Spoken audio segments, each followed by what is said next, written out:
answer the question. I was an active team member. The second response is stronger. Test. Hello and welcome to T's World. You already know what time it is. Interview season. This video is 3 or 4 years late, but that's okay because better late than never.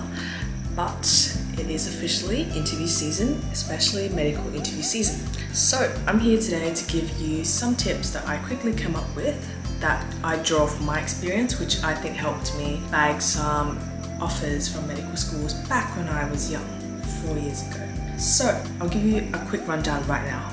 Tip 1, answer the question. Tip 2, give examples. Tip 3, have a takeaway from your examples. So what does this mean exactly? I'll delve into it around like 70% deeply and hopefully you'll see what I mean. Okay, so let's get straight to it. Tip 1 is to answer the question. It sounds obvious and it sounds easy, but this can be difficult, especially if you get sub-questions or multiple questions during your stations or your panel interviews. Also, when you're put on the spot and nervous, you will probably be more likely to forget to answer the actual question, or you'll miss out on some parts of the question and so forth. So what are the strategies? So I have 3 strategies that helped me with this. First is signposting. Have a clear opening sentence for each question that rewords the question so it's clear to you and the marker what question you're answering. Secondly, don't be afraid to ask clarifying questions because it's better to be safe than sorry. And if you don't understand the question, don't assume, just clarify or ask them to rephrase. I've done this heaps, so like don't worry, it should not impact you in any way badly. Third thing is don't be afraid to ask them to repeat the question, especially for questions with a lot of sub-questions. Again, this is because it is better to be safe than sorry. You can rest assured because I did this a lot and it did not seem to impact me negatively. In fact, I feel like it helps because you're making sure that you're answering all the questions, which is what is most important. After all, there is no point having a great answer if it's unrelated and not answering the question. Also, whilst the marker is repeating the question, you can use this time to think of an answer and brainstorm. Finally, if you're really scared about asking them to repeat the question, you can just say parts of the question again and feed it back to them. For example, if the question is why dogs over cats, what certain breeds of cats do you like? What certain dog breeds do you like? What you would do is signpost, right? So I like dogs over cats because of XYZ. The cat breeds that I like are XYZ. And if you forget the third question, so instead of asking outright, oh, what was the third question? You can just be like, could you clarify about the breeds question? Does that kind of make sense? Just apply this analogy to your medical interviews and hopefully it'll make sense. But if it doesn't, feel free to comment. I'm very responsive, so I'll get back to you as soon as possible. Okay, so that is tip 1 done.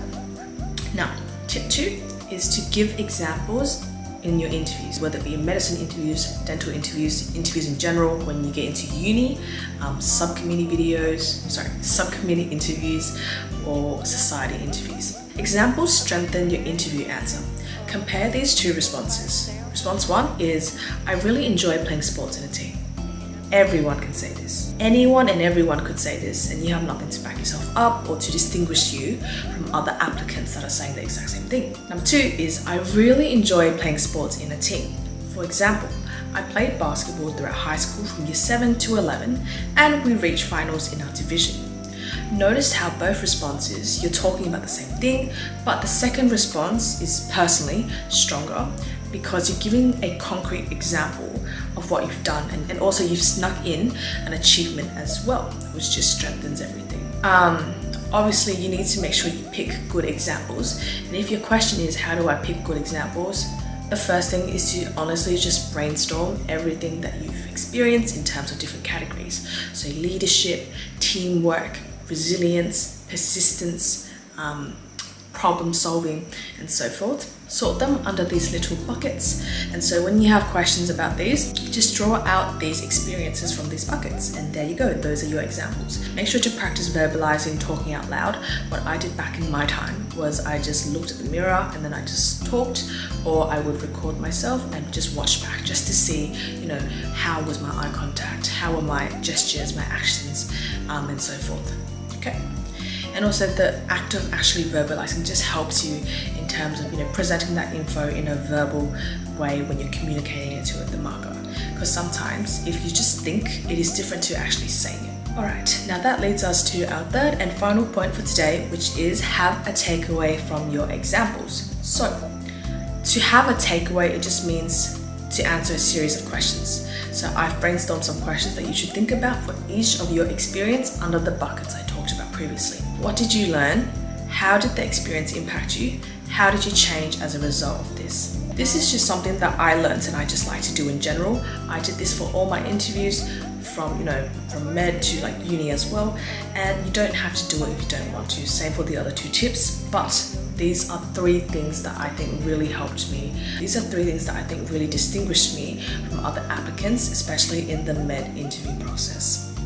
So if we take an example from before, which was I really enjoyed playing sports in a team, you can talk about your takeaway, right? So you can be like, okay, I really enjoy playing sports in a team. So when I played basketball throughout high school from year 7 to 11, I was an active team member. An important lesson that I learned was how to be resilient in the face of defeat and how to bounce back as a team together and to help each other. For example, despite reaching finals in our division, we unfortunately lost. But after losing, our team processed our emotions and we thought of a battle plan to come back better for next year. I also used this time to work on certain skill sets such as my shooting, my defending, and so forth. So from this example, do you see how, from a simple sentence, I really enjoy playing sports in a team, I've done a lot. I've given a concrete example to support my point that I am a team player. And I've also given a takeaway from my examples, which is very useful.